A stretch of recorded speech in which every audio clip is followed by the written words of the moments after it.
आपको ये कभी नहीं लगा कि आप पहले कभी जब कहानियाँ लिखते रहे जी। तो कहानियों की दिशा में भी आगे बढ़े या उस पर कुछ काम कर रहे हैं तो बताएँ? हाँ, मेरा बहुत मन है। सच बात तो ये है कि मैं अब देखिए, हर ग़ज़ल के पीछे वैसे कहानी होती है, हर शेर के पीछे भी एक कहानी है। तो मैं कहानी तो अभी भी लिख रहा हूँ, उसका फ़ॉर्मेट अलग है। मैं 2 लाइन की कहानी लिख रहा हूँ, 2 मिसरों की कहानी लिख रहा हूँ। क्या बात है! बहुत सुंदर बात कही है। मैं अब चाहता हूँ कि मैं कहानी भी लिखूँ और मैं शुरुआत करना चाहता हूँ लघु कथाओं से। लेकिन मुश्किल ये है कि जो बात मैंने कही कि शेर तो मैं अभी ऑफ़िस में बैठ के भी, अभी आपसे बाहर निकल के भी लिख सकता हूँ।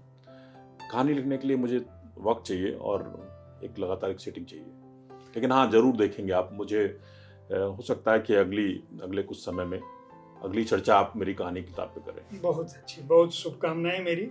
मैं ये चाहता हूँ अगर मैं ये पूछूँ कि इस संकलन में किसी रचनाकार से यह पूछना बड़ा कठिन काम है कि उसकी जो रचनाएँ सामने हैं उनमें से कौन-सी अच्छी है।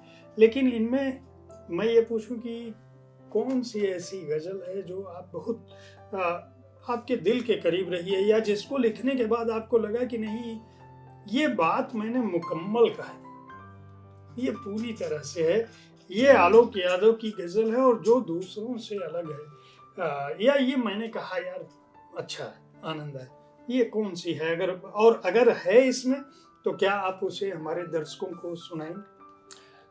देखिए, मुश्किल सवाल है और आप किसी भी साहित्यकार से या किसी भी कवि से पूछ लीजिए, तो अपनी किसी एक ग़ज़ल को वो नहीं नहीं कहता। कह सकता।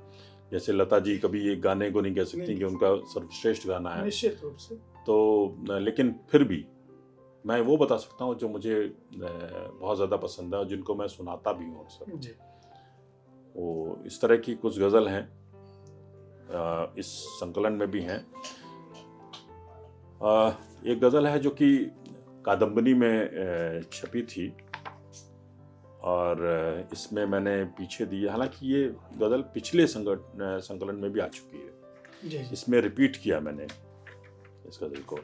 उसका शेर जो मतला है वो बहुत लोगों को पसंद आया और मतला ये है कि अब न रावण की कृपा का भार ढोना चाहता हूँ।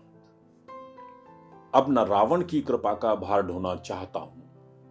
आ भी जाओ राम, मैं मारीच होना चाहता क्या हूँ। बात है! क्या बात है! बहुत इस ग़ज़ल में ये मतला मुझे बहुत पसंद है। हालाँकि आगे शेर भी अच्छे हैं, हाँ, पूरी सुना लेकिन दें, मैं आप सुना दें। आप सुना रहे हैं, किसी इसके शायर को ऐसे छोड़ना बहुत इसके 2-3 शेर मैं सुनाता हूँ जी, जो मुझे अच्छे लगते जी, हैं। जी।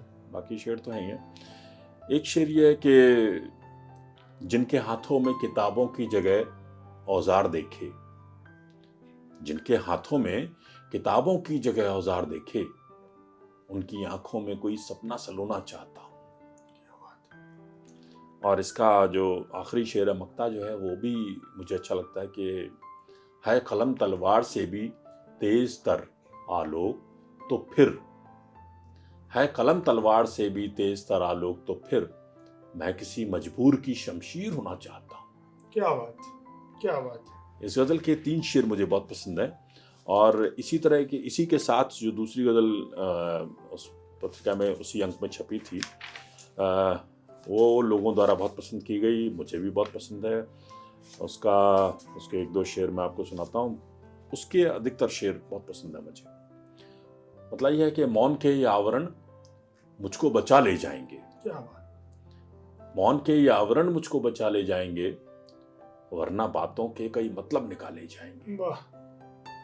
बहुत सुंदर। और राजनीतिक व्याकरण तुम सीख लो पहले ज़रा। राजनीतिक व्याकरण तुम सीख लो पहले ज़रा, वरना फिर अखबार में फ़िक्रे उछाले जाएँगे। राजनीति पे भी कटाक्ष है जी। और सच भी है हाँ। समय का। राजनीतिक व्याकरण तुम सीख लो पहले ज़रा, वरना फिर अखबार में फ़िक्रे उछाले जाएँगे। और ये शेर देखिए कि जानते हैं रहनुमा देंगे हमें कैसा जवाब। क्या बात है! जानते हैं रहनुमा देंगे हमें कैसा जवाब, आज के सारे मसाइल कल पे टाले जाएंगे। जानते हैं रहनुमा देंगे हमें कैसा जवाब, आज के सारे मसाइल कल पे टाले जाएंगे। अब अंधेरों की हुकूमत हो चली है हर तरफ, अब अंधेरों की हुकूमत हो चली है हर तरफ, अब अंधेरों की अदालत में उजाले जाएंगे। क्या बात, क्या बात। और ये शेर है कि देखिए, ब्यूरोक्रेसी को ध्यान में रख के एक शेर आया कि शहर से हाकिम के हरकारे जो आए गांव में, शहर से हाकिम के हरकारे जो आए गांव में, जाने किसके छीन के मुंह के निवाले जाएंगे। क्या बात, क्या बात।